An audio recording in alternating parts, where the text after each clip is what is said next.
জলবায়ু পরিবর্তনের বিরূপ প্রভাব মোকাবেলার বৈশ্বিক উদ্যোগ গ্রহণ করা হয় 1992 সালে।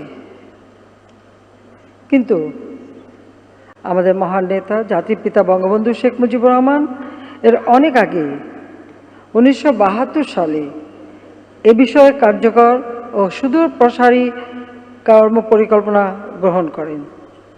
সামুদ্রিক জলোচ্ছ্বাস ও প্রাকৃতিক দুর্যোগ থেকে রক্ষার জন্য 1972 সালে তিনি উপকূলীয় বনায়নের সূচনা করেছিলেন। একই বছর ঘূর্ণিঝড় প্রস্তুতি কর্মসূচি প্রণয়ন করেন, যা 1973 সালে উদ্বোধন করা হয়। জীবন ও সম্পদ রক্ষায় তিনি উপকূলীয় অঞ্চলে ঘূর্ণিঝড় আশ্রয় কেন্দ্র নির্মাণ শুরু করেন। এসব আশ্রয় কেন্দ্র স্থানীয়দের কাছে মুজিব কিল্লা নামেই পরিচিত। বঙ্গবন্ধু শেখ মুজিব প্রাকৃতিক দুর্যোগের বিষয়টি আন্তর্জাতিক ফোরামেও উত্থাপন করেছিলেন। 1974 সালে 25শে সেপ্টেম্বর জাতিসংঘে প্রদত্ত ভাষণে বঙ্গবন্ধু শেখ মুজিব বলেছিলেন, আমি কোট করছি, দুর্যোগের কবলে পড়ে যে সকল দেশ বারবার ক্ষতিগ্রস্ত হয়, বাংলাদেশ তাদের অন্যতম। তাই প্রাকৃতিক দুর্যোগ থেকে উদ্ভূত পরিস্থিতি মোকাবেলায় বিশ্ব সমাজকে এগিয়ে আসার উপযোগী একটি নিয়মিত প্রাতিষ্ঠানিক ব্যবস্থা গঠনে বাংলাদেশের বিশেষ স্বার্থ নিহিত রয়েছে। আনকোট।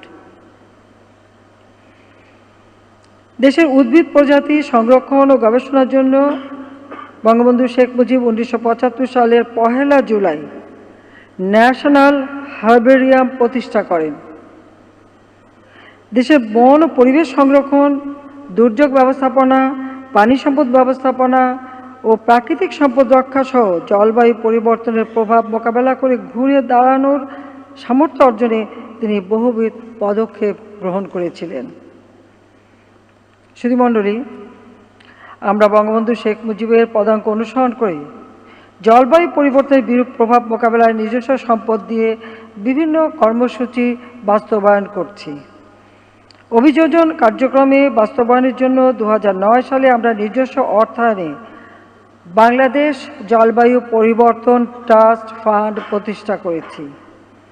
এর আওতায় এ পর্যন্ত প্রায় $500 মিলিয়ন ব্যয় 969টি প্রকল্প গ্রহণ করা হয়েছে। সামুদ্রিক বাঁধ, সাইক্লোন শেল্টার, উপকূলীয় বনায়ন ইত্যাদি কর্মসূচিতে 2023-24 অর্থ বছরে 25টি সংশ্লিষ্ট মন্ত্রণালয়ের মাধ্যমে প্রায় 37,000 কোটি টাকা আমরা ব্যয় করেছি। বাংলাদেশে সংঘটিত 1970 সালে মহাপ্রলয়ঙ্কারী ঘূর্ণিঝড় ও জলোচ্ছ্বাসে প্রায় 5 লাখ মানুষের মৃত্যু হয়েছিল। কিন্তু এরপর আরেকটি ঘূর্ণিঝড় 1991 সালে প্রায় 2 লক্ষের কাছাকাছি মানুষের মৃত্যু হয়। কিন্তু 2023 সালে ঘূর্ণিঝড় মোখায় কোনো প্রাণহানি ঘটে নাই। এটি জলবায়ু পরিবর্তন অভিযোজন এবং দুর্যোগ ঝুঁকি হ্রাসে বাংলাদেশের সক্ষমতার বহিঃপ্রকাশ। গত 15 বছরে আমরা পার্বত্য শাল বনাঞ্চলে প্রায় 1,27,548 হেক্টর এলাকায় বৃক্ষরোপণ সহ 89,853 হেক্টর উপকূলীয় বন সৃজন করেছি। স্থানীয় জনগণকে সম্পৃক্ত করে আমরা সামাজিক বনায়ন বিধিমালা 2010 প্রণয়ন করেছি।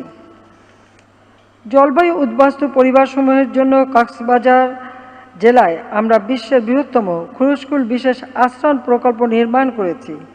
এই প্রকল্পের আওতায় 139টি বহুতল ভবন নির্মাণ করে 4,409টি জলবায়ু উদ্বাস্তু পরিবারকে পুনর্বাসনের লক্ষ্যে নির্ধারণ করা হয়েছে।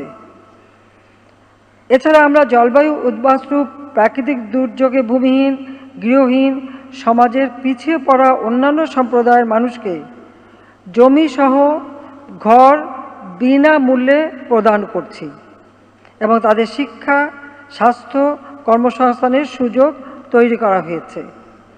এ পর্যন্ত আমরা প্রায় 22 লাখ মানুষকে পুনর্বাসন করতে সক্ষম হয়েছি। ঢাকায় গ্লোবাল সেন্টার অন অ্যাডাপ্টেশনের দক্ষিণ এশিয়া আঞ্চলিক অফিসের মাধ্যমে সর্বোত্তম অনুশীলনগুলি ভাগ করে নেওয়ার উদ্যোগ গ্রহণ করা হয়েছে। সুধীবৃন্দ, বৈশ্বিক কার্বন নিঃসরণে আমাদের অবদান 0.48% কম হলেও এর নেতিবাচক প্রভাবে সবচেয়ে বেশি ক্ষতিগ্রস্ত ও ঝুঁকিপূর্ণ দেশসমূহের মধ্যে বাংলাদেশ অন্যতম। জলবায়ু পরিবর্তনের এ বিরূপ প্রভাব আমাদের সম্ভাব্য উন্নয়ন এবং অর্থনৈতিক সমৃদ্ধির জন্য হুমকি হিসেবে দেখা দিয়েছে। অব্যাহত বৈশ্বিক উষ্ণায়নের ফলে সমুদ্রতলের উচ্চতা বৃদ্ধি পাচ্ছে, লবণাক্ততা বৃদ্ধি পাচ্ছে। এর ফলে বাংলাদেশের দক্ষিণ পশ্চিমাংশের বিস্তীর্ণ অঞ্চল, যা দেশের মোট আয়তনের 12 থেকে 17%, এই শতাব্দীর শেষ দিকে সমুদ্রগর্ভে নিমজ্জিত হওয়ার ঝুঁকির মধ্যে রয়েছে। আমরা বৈশ্বিক তাপমাত্রা বৃদ্ধি 1.5 ডিগ্রি সেন্টিগ্রেডের মধ্যে সীমিত রাখতে উন্নত বিশ্বের প্রতি আহ্বান জানিয়েছি। গ্রিনহাউস গ্যাস নিঃসরণে হ্রাসে বাংলাদেশ 2015 সালে intended nationally determined contribution INDC প্রণয়ন করে এবং 2021 সালে তা হালনাগাদ করে UNFCCC-তে জমা দেয়। এতে আমরা শর্তহীন 6.73% এবং শর্তযুক্ত 15.12% গ্রিনহাউস গ্যাস নিঃসরণ হ্রাসের লক্ষ্যমাত্রা নির্ধারণ করেছি। সুধীমণ্ডলী, বাংলাদেশের আমরা জীবাশ্ম জ্বালানির ব্যবহার হ্রাস করে নবায়নযোগ্য জ্বালানির ব্যবহার বৃদ্ধি করেছি, যাতে গ্রিনহাউস গ্যাস নিঃসরণ হ্রাস পায়। এ পর্যন্ত প্রায় 60 লাখ সোলার হোম সিস্টেম স্থাপন এবং গ্রামাঞ্চলে 45 লাখেরও বেশি উন্নত চুলা বিতরণ করা হয়েছে। আমরা 2023 সালে Mujib climate prosperity plan MCPP প্রণয়ন করেছি। এতে জলবায়ু পরিবর্তনের বিরূপ প্রভাব মোকাবেলা করে বিপদাপন্ন থেকে সহিষ্ণুতা ও সহিষ্ণুতা থেকে সমৃদ্ধি পর্যায়ে পৌঁছানোর লক্ষ্য নির্ধারণ করা হয়েছে। এছাড়া MCPP-তে অভিযোজন ও প্রশমন কার্যক্রমে স্থানীয় জনগণের স্বপ্রণোদিত অংশগ্রহণ, প্রকৃতি ভিত্তিক সমাধান ও সমাজের সকলের অংশগ্রহণের উপরও আমরা বিশেষ গুরুত্ব আরোপ করেছি। সম্মানিত অতিথিবৃন্দ, বাংলাদেশ ইতিমধ্যে জাতীয় অভিযোজন পরিকল্পনা NAP 2022 থেকে 2050 প্রণয়ন করেছে। 2022 সালের অক্টোবরে এটি UNFCCC-তে দাখিল করা হয়েছে। এ পরিকল্পনায় আমরা 11টি জলবায়ু ঝুঁকিযুক্ত এলাকাতে 8টি খাতে 113টি অগ্রাধিকারমূলক কার্যক্রম চিহ্নিত করেছি। আগামী 27 বছর ন্যাপে গৃহীত কর্মপরিকল্পনাসমূহ বাস্তবায়নের জন্য আমাদের প্রায় 230 মিলিয়ন মার্কিন ডলারের প্রয়োজন। এজন্য সুনির্দিষ্ট তহবিল ও অতিরিক্ত আর্থিক সংস্থানের ব্যবস্থা গ্রহণে আমি ধনী দেশ ও আন্তর্জাতিক সম্প্রদায়ের প্রতি আহ্বান জানাচ্ছি।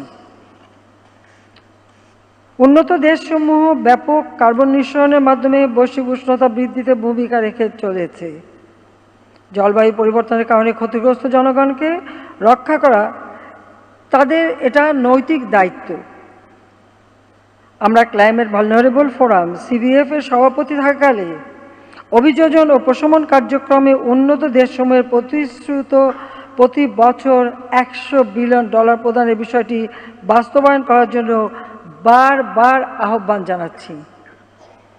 আমার প্রত্যাশা, উন্নত দেশসমূহ তাদের প্রতিশ্রুতি রক্ষা করবে। LDC থেকে উত্তরণের পরেও বাংলাদেশ সহ জলবায়ু পরিবর্তনের বিরূপ প্রভাবে হুমকিতে থাকা অন্যান্য দেশগুলো যাতে অব্যাহতভাবে আর্থিক, বৈজ্ঞানিক ও প্রযুক্তিগত সহায়তা পায়, সেজন্য আমি আন্তর্জাতিক সম্প্রদায় ও ধনী দেশগুলোর প্রতি আহ্বান জানাই। COP26 এর সিদ্ধান্ত অনুযায়ী উন্নত দেশগুলোকে 2025 সালের মধ্যে অভিযোজন অর্থায়ন 2019 সালের তুলনায় দ্বিগুণ করার কথা। এটি বাস্তবায়নে আমি ধনী দেশগুলোর প্রতিও আহ্বান জানাই। যে সকল দেশ ইতিমধ্যে ন্যাপ প্রণয়ন করেছে তারা যেন ন্যাপ বাস্তবায়নে UNFCCC সহ অন্যান্য সকল উৎস হতে সহজে এবং দ্রুততার সঙ্গে আর্থিক সহযোগিতা লাভ করতে পারে তা নিশ্চিত করতে হবে। আমরা জলবায়ু পরিবর্তনজনিত সম্ভাব্য ক্ষতি হ্রাসে অভিযোজন ও প্রশমন উভয় ক্ষেত্রে উপযোগী কার্যক্রম গ্রহণ করে যাচ্ছি। এক্ষেত্রে UNFCCC এর লস অ্যান্ড ড্যামেজ তহবিলতে অর্থ প্রাপ্তির জন্য বাংলাদেশ প্রয়োজনীয় উদ্যোগ গ্রহণ করবে। আমরা ভবিষ্যৎ প্রজন্মের জন্য একটি নিরাপদ ও সুন্দর পৃথিবী গড়ে তুলতে চাই। এজন্য প্রয়োজন অভিযোজন সক্ষমতা বৃদ্ধি করা, সহিষ্ণুতা শক্তিশালী করা এবং ঝুঁকি হ্রাসে সমন্বিতভাবে উদ্যোগ গ্রহণ করা। আমি সংক্ষেপে কয়েকটি বিষয় আপনাদের সামনে তুলে ধরছি।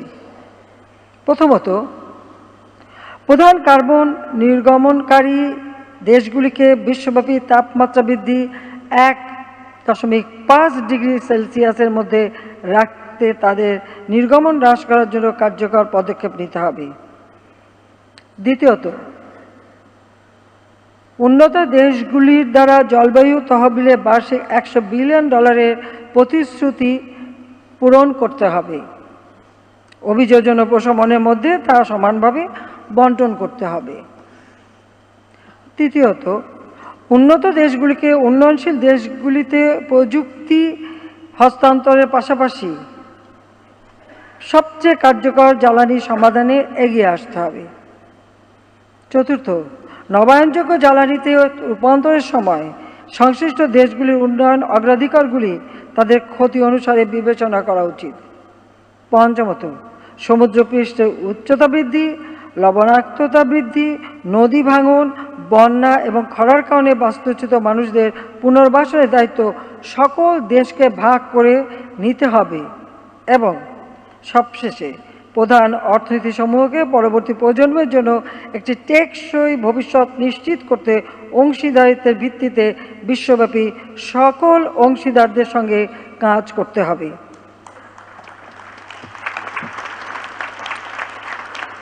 জলবায়ু পরিবর্তনের অভিঘাত মোকাবেলায় বাংলাদেশ সবসময় আন্তর্জাতিক সম্প্রদায়ের সাথে কাজ করে যাচ্ছে। ইতিমধ্যে প্রধানমন্ত্রীর কার্যালয়ের নেতৃত্বে বাংলাদেশ উন্নয়ন সহযোগীদের সাথে নিয়ে Bangladesh climate development partnership BCDP গঠন করা হয়েছে। এতে সকল পক্ষে ঐক্যমত হয়েছে।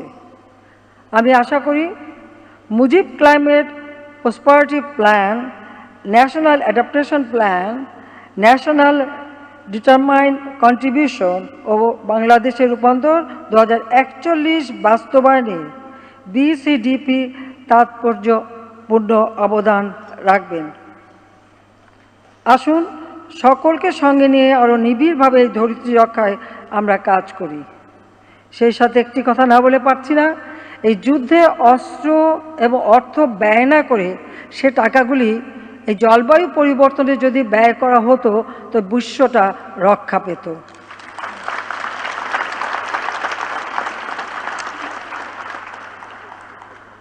সকলকে আবারও ধন্যবাদ জানিয়ে ন্যাপ এক্সপো 2024 এবং Bangladesh climate development partnership BCDP এর শুভ উদ্বোধন ঘোষণা করছি। I declare the grand inauguration of NAP Expo 2024 and the launch of BCDP. Thank you very much. ধন্যবাদ সবাইকে। খোদা হাফেজ। জয় বাংলা, জয় বঙ্গবন্ধু, বাংলাদেশ চিরজীবী হোক।